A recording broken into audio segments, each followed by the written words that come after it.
नमस्कार दोस्तों, स्वागत है आपका इस नई वीडियो में। गुरु राम स्वरूप अपने शिष्यों के साथ आश्रम के लिए भिक्षा मांगने के लिए निकले थे। वे अपने गुरुकुल में भोजन की व्यवस्था भिक्षा मांगकर ही किया करते थे।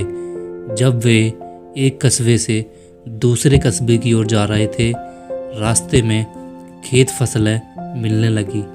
किसी खेत में हरी भरी फसल खड़ी तो कोई खेत बंजर नजर आ रहा था। ऐसी ही एक खेत पर किसान कुछ बोने के लिए खेत को जोत रहा था। वहीं पेड़ के नीचे उसने अपना सारा सामान, पोटली आदि रखा हुआ था।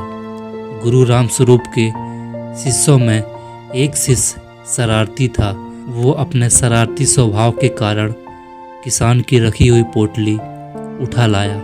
गुरु राम स्वरूप को जब पता लगा कि उसके शिष्य ने कुछ शरारत की है, तो गुरु ने शिष्य को समझाया, पुत्र, इस प्रकार तुम उस गरीब किसान की पोटली चुरा कर उसे कष्ट दे रहे हो।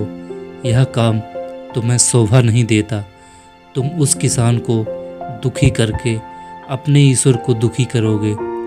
तुम्हारे जो पैसे भिक्षा में मिले हैं, उसे ले जाकर उसी स्थान पर पोटली सहित रख दो और फिर किसान का भाव देखो। शिष्य ने ऐसा ही किया। वह पोटली और पोटली के नीचे भिक्षा में मिले पैसे रख आता है। गरीब किसान काफ़ी दिनों से परेशान चल रहा था। उसके घर में उसकी माता की तबीयत खराब थी।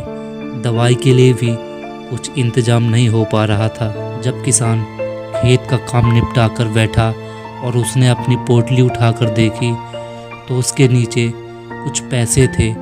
उसने इधर उधर देखा, लेकिन उसे कोई भी नज़र नहीं आया। किसान पैसे लेकर बहुत खुश हुआ और ऊपर दोनों हाथ करते हुए ईश्वर को धन्यवाद करने लगा। वो किसान खुशी के आंसू बहाता और दोनों हाथों से पोंछता जाता। ये सभी दृश्य गुरु राम स्वरूप और उनके शिष्य छुपकर देख रहे थे।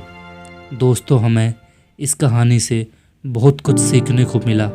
सबसे ज़्यादा ज़रूरी सीख ये मिली है कि किसी भी इंसान को दुखी करने के बजाय अगर खुश करने की कोशिश की जाए तो ये खुशियाँ दुगनी हो जाती हैं।